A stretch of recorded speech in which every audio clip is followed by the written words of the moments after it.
Salut à toi et bienvenue dans cette nouvelle vidéo. Et aujourd'hui, je vais m'attarder sur un thème qui m'est cher, la pratique de la méditation. Je vais essayer à mon tour de t'expliquer comment pratiquer la méditation dite de pleine conscience de manière assez synthétique. Puisque si tu veux approfondir la pratique de la méditation, je ne peux que te renvoyer sur des ouvrages ou sur des auteurs reconnus pour leur enseignement. Et notamment, je pense en premier à l'auteur et psychiatre Christophe André, sur laquelle je me suis longuement appuyé, que ce soit sur le plan de l'écriture ou sur ses guides audio. Tu peux aller voir aussi Fabrice Midal, qui a une approche peut-être un tout petit peu plus spirituelle, et encore que. Et si tu veux une approche vraiment spirituelle, je peux que t'inviter à lire L'art de la méditation du moine philosophe Matthieu Ricard. Alors attention, dans cette vidéo, je ne tiens pas la vérité absolue. Il y a effectivement dans la pratique de la méditation quelque chose qui est commun, mais chaque enseignant qui vous transmet ces méthodes-là ont leur particularité, ont leur approche, ont leur exercice qui peut varier. Et comme tu peux voir, moi je me suis exercé ou je m'exerce aussi à la pratique de la méditation en activité, en dansant, mais aussi en conduisant, en mangeant, en étant dans le bus, et plein d'autres situations, à l'extérieur aussi. C'est très intéressant de méditer à l'extérieur. J'aime beaucoup.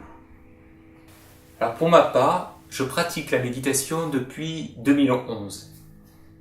Et crois-moi, ça m'a profondément transformé. Alors tu vas me dire sur quel point ça t'a transformé. Est-ce que sur le plan physique, ça m'a transformé? Pas vraiment. Pourtant, il y a des études qui démontrent que la méditation au quotidien, à savoir à peu près une demi-heure, voire même ce qui est le mieux 40 minutes, ralentit le vieillissement des cellules. C'est fantastique, non? À quoi bon de se mettre des crèmes de nuit? En fait, pour faire simple, sur le plan biologique, nous avons nos cellules. Dans ces cellules, nous avons des chromosomes. Et au bout de ces chromosomes, il y a des capuchons qu'on appelle des télomères. Et ces télomères, au fur et à mesure que l'on vieillit, raccourcissent, s'effritent, se dégradent. Et bien, la pratique de la méditation évite la dégradation de ces télomères. Et donc, évite la perte d'informations qu'il y a dans ces chromosomes, à savoir les gènes. Je pense que depuis des siècles qu'on pratique la méditation, que ce soit en Inde, à travers le yoga, à travers le bouddhisme, je crois qu'ils avaient déjà tout saisi sans avoir une approche scientifique. Et aujourd'hui, on prouve sur le plan scientifique, et je parlais de Matthieu Ricard, qui s'était exercé, qui a prêté, on va dire, entre guillemets, son corps à la science pour vraiment démontrer les bienfaits de la pratique de la méditation au quotidien. Alors moi, pour ma part, je pratique la méditation dans diverses circonstances, comme je te l'ai dit, le plus souvent assis, alors soit en tailleur, en demi-lotus, semi-lotus, comment on dit, ou assis tout simplement sur ma chaise de bureau. Alors je vous entends dire, la méditation c'est pas fait pour moi, je suis trop agité, j'ai trop de pensées, etc., etc. C'est vrai. Moi aussi j'ai plein de pensées quand je médite. Mais j'ai envie de te dire que c'est normal.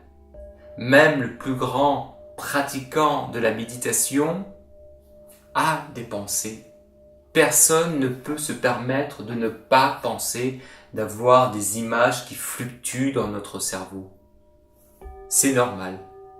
Mais tout l'art de la méditation, c'est d'être pleinement présent ici et là, conscient de son corps, de son attitude, de savoir, de prendre conscience du moins comment on est assis, qu'est-ce qu'on ressent, si on a mal au dos, dans notre position, sentir les odeurs, les sons, la lumière. Et puis quand il y a ces pensées qui arrivent, des fois elle peut m'occulter, des fois pendant 5-10 minutes. Mais c'est pas grave. Je me dis que la prochaine séance de méditation sera encore meilleure. Alors les pensées me traversent pendant 1-2 minutes, quelques secondes. Et tout l'art, comme je vous ai dit, c'est de prendre ces pensées ou c'est de les observer passer comme des nuages. Des nuages, vous savez, très très légers, flottants comme ça, qui viennent voiler le soleil. Être conscient, être présent, c'est ressentir ce petit coup de fraîcheur quand le nuage passe devant le soleil. Et puis, dans la pratique, il faut être persévérant. Je crois que c'est vraiment l'attitude à avoir quand on veut commencer à méditer. Il ne s'agit pas de commencer des séances de 40 minutes dès le premier jour. Il s'agit de s'asseoir dans un premier temps 5 minutes, et puis 10 minutes, 15 minutes, 20 minutes, une demi-heure, 40 minutes. Et de se laisser porter, de se laisser abandonner, de lâcher prise, et de profondément respirer et essayer de se concentrer simplement sur sa respiration. J'inspire, j'expire, j'inspire, j'expire. Et on essaie d'être attentif pendant ces 5 ou 10 premières minutes sur les mouvements de sa respiration, de sentir l'air qui pénètre les narines, un air frais, un air avec une certaine odeur ou une odeur neutre. On visualise ses poumons se gonfler et se vider. Et tout ça de manière légère et sans forcer. Et quand vous arriverez à vous concentrer au moins 5 minutes,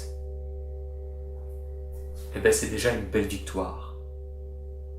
Et comme je vous ai dit, il y aura des moments perturbants où un son viendra vous agresser, quelque chose viendra tomber, votre téléphone sonnera parce que vous avez oublié de l'éteindre. C'est pas grave. Vous laissez courir tout ça et vous restez immobile, inerte. Et au fur et à mesure de votre pratique, de l'avancée dans vos séances, vous pouvez commencer aussi à faire un scan de votre corps. C'est ce que je fais en tout cas des fois pour vraiment, il y a parfois des séances où j'y arrive pas et je me dis, bon ok, on va faire un scan, au moins pendant 2-3 minutes, je serai pleinement conscience. Donc c'est-à-dire que je me concentre par exemple sur la racine de mes cheveux, je m'imagine là mes cheveux, un peu longs, mes oreilles, ma tempe, mon front, et puis j'imagine mon visage, mes yeux, mes paupières, mes sourcils, mes joues tendues, détendues, ma bouche ouverte, entrouverte, fermée, puis mon cou, mes épaules, mon thorax, mon va-et-vient de la respiration, et puis mon abdomen aussi qui se gonfle, qui se dégonfle, mon ventre, mes hanches, comment je suis assis, si je suis bloqué sur ma chaise, sur mes jambes, sur mes cuisses, si je ressens une certaine tension, sur mes genoux, mes mollets, mes chevilles, mes pieds, et puis je remonte tout doucement en prenant conscience de tout cela, et puis je remonte dans le dos, mon bas du dos, ma colonne, mes omoplates, mes cervicales, et le haut de ma tête. Ça, c'est la pratique de la méditation dite de pleine conscience, ou que vous entendrez en anglais mindfulness. C'est classe. La méditation dite de pleine conscience est une pratique, on va dire, laïque. C'est-à-dire que il n'y a qu'un élément spirituel ou qui fait appel à une religion quelle que ce soit le bouddhisme, le soufisme, l'islam. En fait, c'est une discipline de développement personnel, comme on pratiquerait un sport. Alors si vous avez des affinités avec la spiritualité, moi j'ai une affinité par exemple avec le bouddhisme, eh bien dans mes séances de méditation, je vais inclure des projections. Ça peut être des projections visuelles ou des projections de mantras, de textes. Mathieu Ricard pourra mieux vous l'expliquer, mais pour être concret et vous donner un exemple, c'est-à-dire que au moment dans ma séance de méditation, je vais souhaiter le bonheur pour tous, que tout le monde puisse trouver les causes de la souffrance et puisse trouver le chemin qui mène à la cessation de la souffrance. Et j'essaie de répéter ça plusieurs fois. Puissent tous les êtres soient heureux sur terre, puissent tous les êtres soient heureux sur terre, etc., etc. Il y a une projection qui est intéressante aussi, c'est de s'imaginer par exemple un petit enfant et de l'accueillir et de l'aimer et de l'embrasser, de le prendre contre son corps. Vous allez me trouver farfelu, hein, complètement fou. Et je peux comprendre, mais quand on fait le vœu ou une prière, vous allez me dire, quand on fait le vœu par exemple de souhaiter le bonheur pour tous, concrètement ça ne se traduit pas que quand je vais arrêter ma séance et que je vais ouvrir ma fenêtre, tout le monde est heureux. Ce serait trop beau. En fait, cette approche qui pourrait faire penser par exemple à la méthode Coué, eh bien, il y a quelque chose qui va fonctionner sur le plan psychique, cérébral. C'est-à-dire que plus je vais méditer sur la compassion, sur l'altruisme, l'amour des autres, plus je vais être altruiste. C'est ça qui est fantastique. C'est-à-dire que des fois, je m'étonne à donner une petite pièce alors que dans la rue, à une personne qui réclame, alors que je ne le faisais pas avant, je vais regarder les enfants différemment, les personnes âgées aussi différemment. Par exemple, il y a quelque chose qui est vraiment visible, c'est-à-dire quand je prends le bus, je suis pas fermé dans une coquille, assis dans mon coin. Non, dès qu'il y a une personne un peu plus âgée que moi, je vais la regarder, la sourire, et puis je vais lui proposer ma place. C'est quelque chose que je fais de manière systématique, que je ne ferais pas. Et quand j'observe les autres, qui sont complètement fermés, c'est pas qu'ils veulent pas, c'est qu'ils sont bloqués, et je les comprends. Parce qu'ils ne se sont pas exercés à cette ouverture, à cette discipline-là. Et si tout le monde méditait, on serait tous bienveillants envers les autres. Il y a un comportement aussi où j'ai changé, c'est sur la colère. Quand je conduis, par exemple, je m'énerve plus. Si la personne est lente, ok, on patiente. T'as qu'à partir plus tôt, t'as qu'à partir 5 minutes plus tôt, Christophe. Voilà. Donc voilà, je me mets moins en colère. Ça m'arrive un petit peu, mais bon, je suis beaucoup plus souple, beaucoup plus détendu, plus bienveillant. J'essaie d'être présent au maximum, même sur ce que je mange, par exemple. Par exemple, quand je mange une salade, j'essaie de méditer sur la provenance des produits, qui l'a cueilli, d'où ça vient, comment la plante ou comment le fruit ou le légume a poussé.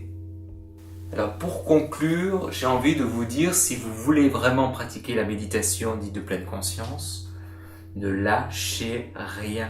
Soyez persévérant, surprenez-vous. Vous pouvez être quelqu'un de colérique, vous pouvez être quelqu'un d'hyperactif. Les premières séances vont être difficiles, mais il faut persévérer, continuer. Et même si au bout d'une séance, vous vous dites « Ah, ça a été un échec », non, ce n'est pas un échec. C'est juste une séance et le lendemain sera peut-être meilleur ou sera peut-être pire. Mais c'est pas grave, la vie continue.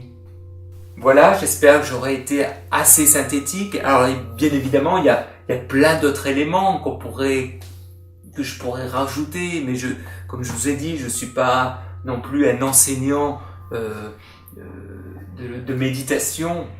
mais j'essaie de vous donner quelques clés, quelques éléments, quelques expériences qui puissent vous interroger et peut-être vous dire « Tiens, et si je me mettais à la méditation ?» Parce que vous allez me dire « Oui, une énième personne qui fait un speech sur la méditation, mais plus on sera nombreux sur Internet à expliquer et encourager la pratique méditative, ben, je me dis que mieux le monde se portera bien. » Je vous souhaite une bonne séance et je vous dis à très vite. N'hésite pas à t'abonner, à mettre des commentaires, à réagir de manière constructive et intelligente, où je te répondrai. Et je te dis à très bientôt.